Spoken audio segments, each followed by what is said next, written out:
الحمد لله نحمده ونستعينه ونستغفره ونؤمن به ونتوكل عليه ونعوذ بالله من شرور أنفسنا ومن سيئات أعمالنا من يهده الله فلا مضل له ومن يضلله فلا هادي له ونشهد أن لا إله إلا الله وحده لا شريك له ونشهد أن سيدنا وحبيبنا وشفيعنا وسندنا ومولانا محمدا عبده ورسوله أما بعد فأعوذ بالله من الشيطان الرجيم بسم الله الرحمن الرحيم شهر رمضان الذي أنزل فيه القرآن هدى للناس وبينات من الهدى والفرقان قال النبي صلى الله عليه وسلم ماذا يستقبلكم وماذا تستقبلون أو كما قال عليه الصلاة والسلام۔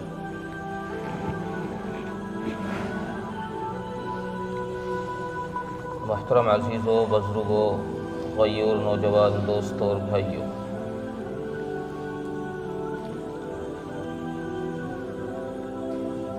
ماہ شعبان چل رہا ہے اور اس ماہ کا بھی یہ آخر چل رہا ہے۔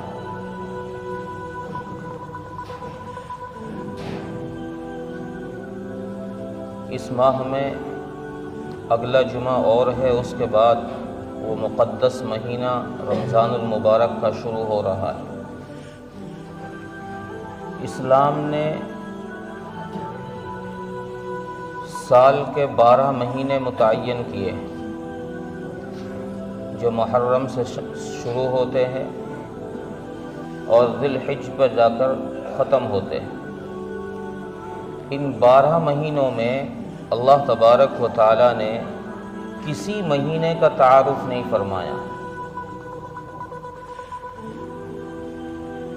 کسی چیز کا تعارف کرایا جاتا ہے تو اس کی عظمت کو بتانے کے لیے کرایا جاتا ہے۔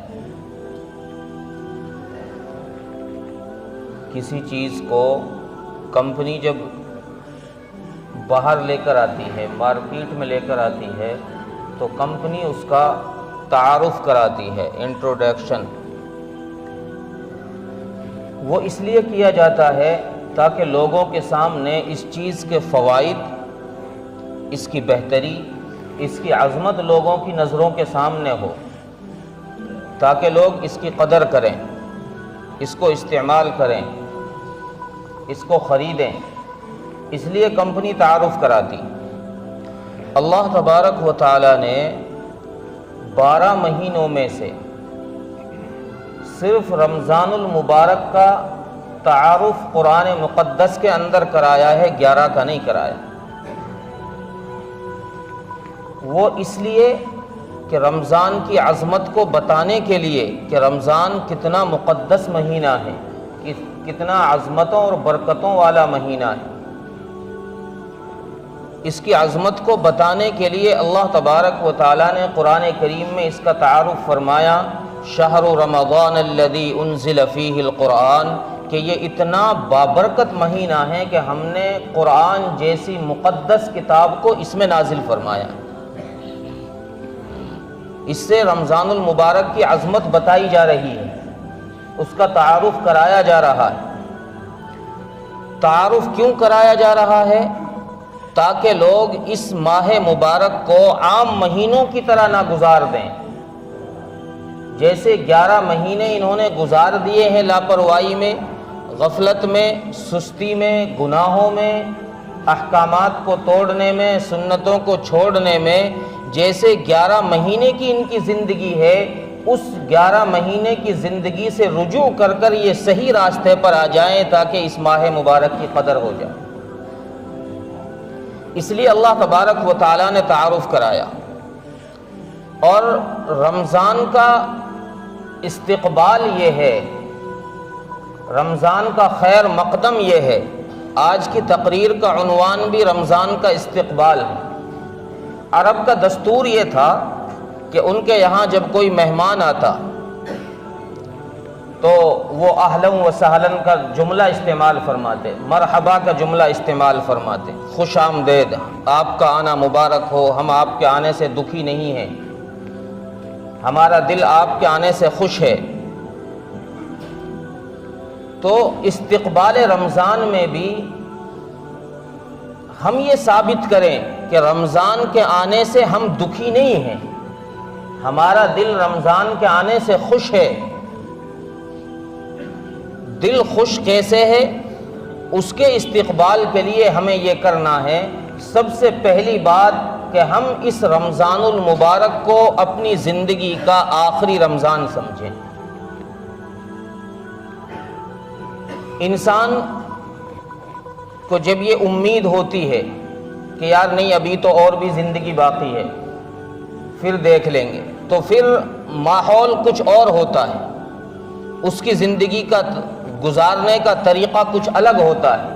اور جب اس کو پتا ہے کہ بھائی نہیں یہی 8 دن ہے میرے پاس، یہی 10 دن ہے میرے پاس، اس کے بعد دنیا میں نہیں رہوں گا، مجھے ختم کر دیا جائے گا، تو پھر زندگی گزارنے کا طریقہ الگ ہوتا ہے۔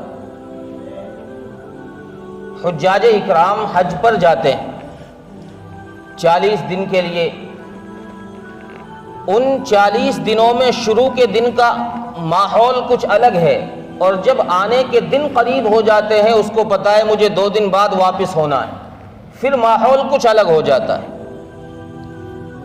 پھر اس کی عبادتوں کا طریقہ کچھ الگ ہو جاتا ہے، پھر اس کو یہ ہوتا ہے کہ پتہ نہیں آئندہ سال نبی کے روزے کی زیارت ہوگی کہ نہیں ہوگی، نبی کے روزے پر درود پڑھنے کا، سلام پڑھنے کا موقع ملے گا کہ نہیں ملے گا، خانہ کعبہ کو دیکھنے کا موقع ملے کہ نہ ملے، پھر اس کے حالات کچھ اور ہو جاتے ہیں۔ تو اگر ہم یہ تصور کر لیں کہ یہ رمضان ہماری زندگی کا آخری رمضان ہے، تو پھر ہم اس رمضان کو اس غفلت کے ساتھ نہیں گزاریں گے جو پچھلی زندگی ہماری گزر گئی۔ آدمی کو یہ پتا ہو کہ میری یہ آخری نماز ہے، اس کے بعد میں نماز نہیں پڑھ سکوں گا، تو پھر انسان کی اس نماز کے اندر لذت الگ ہوتی ہے، کیفیت الگ ہوتی ہے، اس کا لطف الگ ہوتا ہے۔ تو سب سے پہلی تیاری ہمیں رمضان کی یہ کرنی ہے کہ ہمیں اس رمضان کو اپنی زندگی کا آخری رمضان تصور کرنا ہے۔ امید اللہ سے یہ کریں کہ اللہ ہمیں اور رمضان بھی عطا کر دے، لیکن اپنے دل میں یہ عزم کر لیں کہ ہماری زندگی کا یہ آخری رمضان ہے، آئندہ نصیب ہو کہ نہ ہو وہ بعد کی بات ہے، لیکن میرا یہ رمضان غفلت کے ساتھ نہ گزر جائے، میرا یہ رمضان سستی کے ساتھ نہ گزر جائے۔ جب انسان کا یہ تصور ہوگا، یہ خیال ہوگا کہ میرا یہ آخری رمضان ہے، تو پھر انسان اس میں لاپرواہی اور سستی نہیں کرے گا۔ جیسے انسان مثال کے طور پر جو پڑھنے والے اسٹوڈنٹ ہوتے ہیں، بچے ہوتے ہیں، وہ بچے جب سال کا آخری ہوتا ہے، سال کے آخر میں آخری پیپر جو ہوتے ہیں، فائنل پیپر، ان فائنل پیپروں کے اندر بچہ اپنی ساری چیزیں چھوڑ دیتا ہے، کھیلنا بھی کم کر دے گا، کھیلنا چھوڑ دے گا، کھانے میں بھی کم وقت لگائے گا، یاروں دوستوں کے پاس بھی کم وقت لگائے گا۔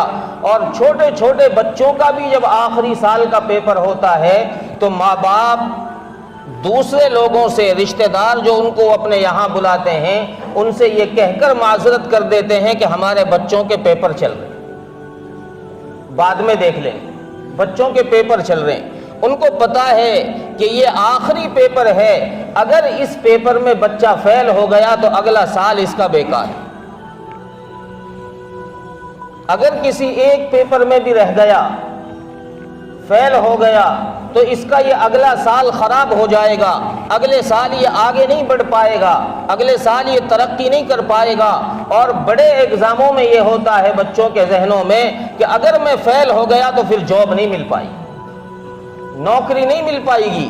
اس لیے اس تیاری کو، اس پیپر کی تیاری کے لیے اپنے ساری چیزیں انسان چھوڑ دیتا ہے، موبائل میں بھی کم وقت لگا رہا ہے، یار دوستوں کے پاس بھی کم بیٹھ رہا ہے، وہ ساری چیزیں کم کر دیتا ہے، اس لیے کہ یہ میرا آخری پیپر چل رہا ہے، آخری سال چل رہا ہے اور لاسٹ امتحان میرے چل رہے ہیں، اگر ان میں کامیاب ہو گیا تو میری اگلی زندگی، اگلا سال میرا کامیاب ہے، اور اگر ان میں فیل ہو گیا تو پھر اگلا سال میرا فیل ہے، بیکار۔ اگر ہم بھی یہ تصور کر لیں کہ رمضان المبارک ہماری زندگی کا ایک امتحان ہے، ایک پیپر ہے، اگر ہم اس میں فیل ہو گئے تو سارا سال ہمارا فیل ہے۔ حدیث میں بھی رسول اکرم صلی اللہ علیہ وسلم نے ارشاد فرمایا، من سلم رمضان سلم سنتن، جس کا رمضان سلامتی کے ساتھ گزر گیا اس کا پورا سال سلامتی کے ساتھ گزرتا۔ اگر رمضان میں اس چیز پر پابندی ہو جائے کہ مجھے گناہ نہیں کرنے، مجھے جھوٹ نہیں بولنا، مجھے غیر محرم پر نظر نہیں ڈالنی، مجھے کوئی دھوکہ دھڑی نہیں کرنی، تو اگر رمضان کے ایک مہینہ اس چیز پر عمل کیا جائے گا تو نبی کا فرمان یہ ہے کہ یہ پورا سال اس چیز سے بچتا رہے گا، اس کا پورا سال اسی روٹین پر چلے گا۔ اور اگر یہ رمضان میں بھی اسی طریقے پر رہا، اسی نہج پر چلتا رہا جو نہج اس کا پیچھے سے چلا آ رہا ہے، پچھلے مہینوں میں جن برائیوں میں، جن اعمال میں یہ مبتلا رہا، انہی میں رمضان میں بھی مبتلا رہا، تو پھر اس کا اگلا سال، آنے والا سال بھی اس کا ایسے ہی ضائع اور بیکار ہو جائے۔ تو رمضان کو ہم اپنی زندگی کا امتحان سمجھیں اور امتحان کی طرح اس رمضان کو ہم گزاریں۔ چونکہ رمضان کی تیاری رمضان سے پہلے کی جاتی ہے، رمضان میں تیاری نہیں ہوتی، شادی ہوتی ہے، شادی کی تاریخ لگتی ہے تو اس لال خط کے لکھے جانے سے پہلے سے ہی تیاریاں شادی کی شروع ہو جاتی ہیں کہ بھئی فلاں تاریخ کو شادی ہے، اس کی تیاریاں شروع ہو رہی ہیں، ابھی تاریخ نہیں آئی تو پتہ یہ چلا کہ کسی چیز کے آنے سے پہلے ہی اس کی تیاری کی جاتی ہے۔ رمضان المبارک کی عظمت کو قرآن کریم میں اللہ تبارک و تعالیٰ نے بیان فرمایا، اس لیے کہ تاکہ لوگوں کے ذہن میں، دماغ میں یہ بات بیٹھ جائے کہ یہ برکتوں والا مہینہ ہے، یہ عظمت والا مہینہ ہے، یہ مغفرت والا مہینہ ہے، یہ صبر والا مہینہ ہے، یہ غم خاری کا مہینہ ہے، تاکہ لوگ اس ماہ مبارک کے آنے سے پہلے اپنی تیاریاں اس کے لیے شروع کریں۔ تیاری کیا ہے کہ ہمارا اس میں لاپرواہی، بے فکری کے ساتھ وقت نہ گزرے۔ علامہ ابن منذر رحمۃ اللہ علیہ نے الترغیب والترہیب کے اندر رسول اکرم صلی اللہ علیہ وسلم کا ایک فرمان نقل کیا ہے۔ فرماتے ہیں کہ رسول اللہ صلی اللہ علیہ وسلم رمضان کی آمد سے پہلے صحابہ کرام رضوان اللہ علیہم اجمعین کو خطاب فرماتے، ماذا یستقبلکم وماذا تستقبلون، اے میرے صحاباؤ تم کس کا استقبال کرو گے، تمہارا کون استقبال کرنے والا ہے، تم کس کا استقبال کرنے والے ہو، تمہارا کون استقبال کرنے والا ہے۔ اب جو صحابہ مجلس میں بیٹھے ہوئے تھے وہ سارے ادھر ادھر دیکھنے لگے، دائیں بائیں دیکھنے لگے کہ اللہ کے رسول صلی اللہ علیہ وسلم کس کے استقبال کی بات کر رہے ہیں، کون آ رہا ہے، کون آ رہا ہے۔ ادھر ادھر جب نظر گھمائی تو کوئی دکھائی نہیں دیا، بھائی کس کا استقبال ہو رہا ہے۔ حضرت عمر رضی اللہ تعالیٰ عنہ کھڑے ہو گئے، یا رسول اللہ اہم وحی نزل، یا رسول اللہ کیا کوئی اہم بات کی وحی نازل ہوئی ہے، کیا کوئی اہم بات کی وحی نازل ہوئی ہے آپ پر، جو آپ فرما رہے ہیں کہ استقبال کرو۔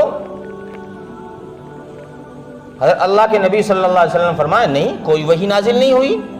یا رسول اللہ کیا کہیں کوئی جنگ کے لیے چلنا ہے، کوئی جنگ کی تیاری کرنی ہے؟ اللہ کے نبی فرمائے نہیں، کوئی جنگ کی تیاری نہیں۔ پھر یا رسول اللہ کیا بات ہے، آپ فرما رہے ہیں کہ کوئی تم کسی کا استقبال کرو، کوئی تمہارا استقبال کرے گا، کون ہے، کیا معاملہ ہے؟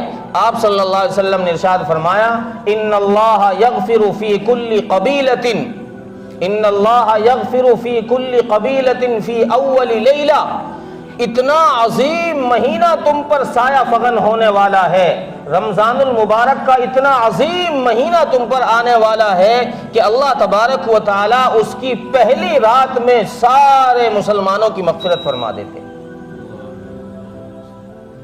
اس طرح عظمت بیان کی جا رہی ہے. رمضان کی عظمت کو اللہ کے نبی اس طرح بیان فرما رہے صحابہ کے سامنے. اور علامہ ابن رجب حنبلی رحمۃ اللہ علیہ نے معارف اللطائف میں ایک صحابہ اور تابعین کا واقعہ نقل کیا ہے. ان کی واقعہ کے ایک بات نقل کی ہے صحابہ اور تابعین کی. فرماتے ہیں کان المسلمون اذا دخل شعبان، جب شعبان کا مہینہ داخل ہوتا تو مسلمانوں کا حال یہ ہوتا کہ وہ قرآن کریم کو مضبوطی کے ساتھ پکڑ لیتے. پکڑنے کا مطلب یہ کہ پہلے جیسی تلاوت تھی اس سے زیادہ تلاوت شروع کر دیتے. اکب المصاحف، رمضان آنے سے پہلے شعبان میں ہی صحابہ اکرام اور تابعین کا معمول نقل کر رہے ہیں علامہ ابن رجب حنبلی رحمۃ اللہ علیہ کہ صحابہ کا اور تابعین کا معمول یہ تھا کہ جب شعبان آ جاتا تو شعبان کے استقبال میں، رمضان کے استقبال میں شعبان میں ہی صحابہ اکرام اپنی تلاوت میں اضافہ فرما دیتے اور وَأَدُّوا زَكَاةَ أَمْوَالِهِمْ، اور اپنے مالوں کی زکوٰۃ نکالنا شروع کر دیتے. تاکہ زکوٰۃ کا نکالنا شعبان میں اس لیے تھا تاکہ رمضان المبارک کے مہینے میں جو غربا ہیں وہ اپنی عبادتیں اس لیے ضائع نہ کر دیں کہ روٹی کہاں سے لائیں، افطاری کہاں سے لائیں، سحری کہاں سے لائیں، کہ ان تک رمضان سے پہلے ہی مال پہنچا دو کہ وہ بھی ہماری طرح عبادت رمضان میں کر سکیں. یہ رمضان کی تیاری ہو رہی ہے.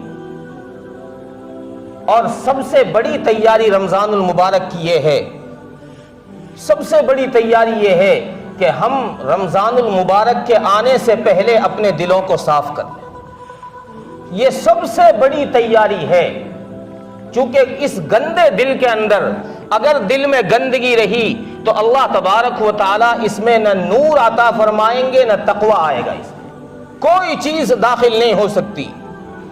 آپ نے دیکھا ہوگا جو بچے کھیلتے ہیں نا، آپ کے یہاں تو ماشاءاللہ بچے بھی ہوشیار اور پڑھے لکھے ہوتے ہیں، آپ کے یہاں تو وہ چیز کم ہوتی ہے. دیہاتوں میں جو بچے کھیلتے ہیں وہ مٹی میں کھیلتے ہیں، جا کر اپنے کھلونے لے کر جاتے ہیں، چھوٹے چھوٹے برتن ہوتے ہیں ان کے، وہ مٹی میں جا کر کھیلتے ہیں.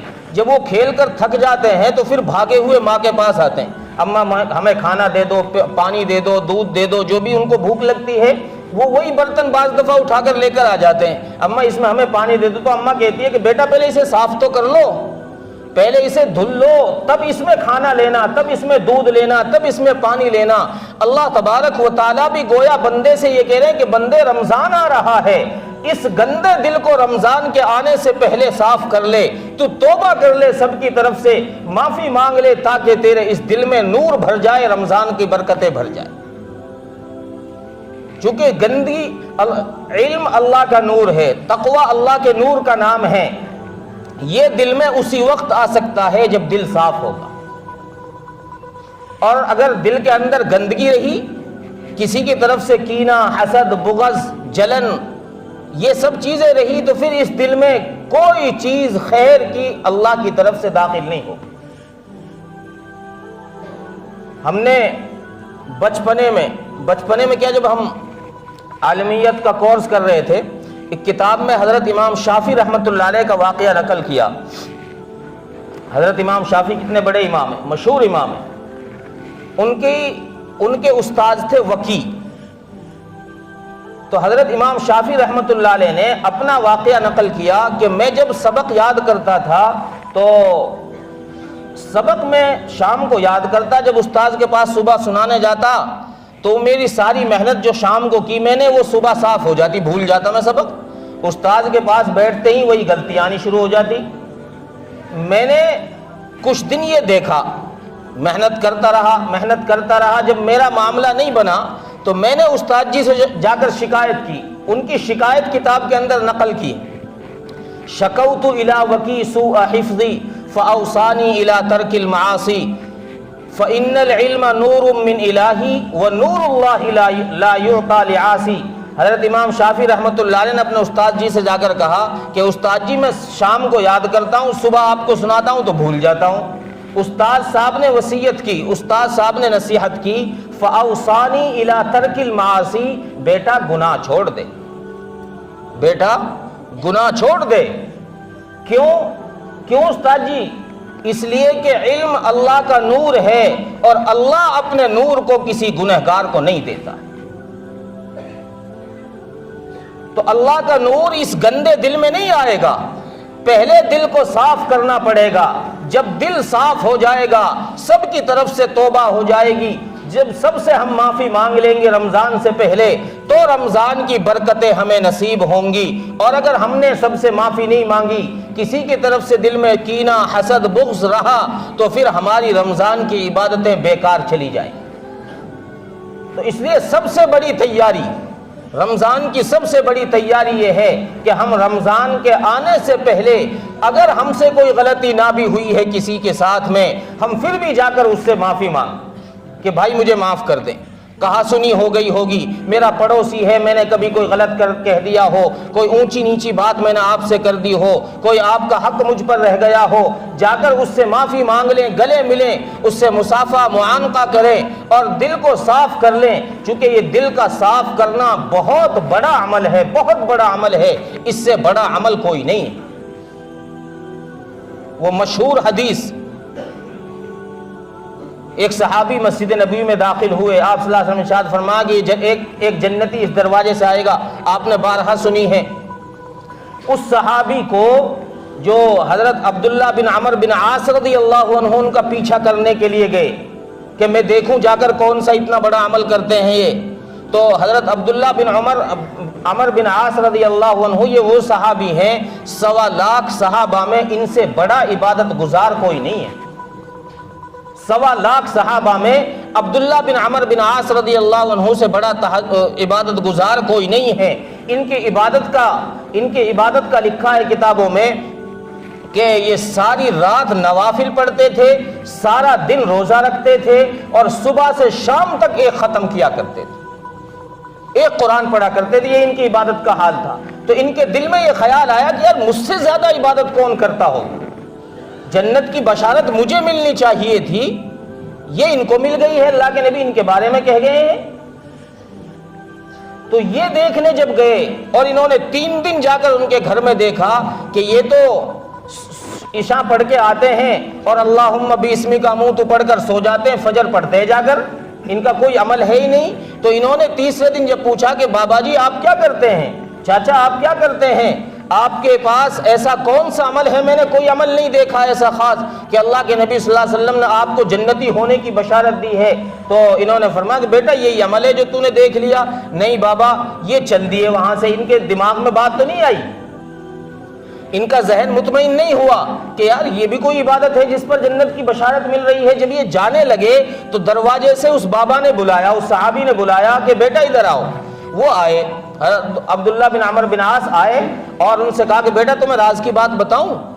کہ ہاں بابا میں وہی تو دیکھنے آیا ہوں، کیا راز کی بات؟ فرمایا بیٹا کان ادھر کو کر۔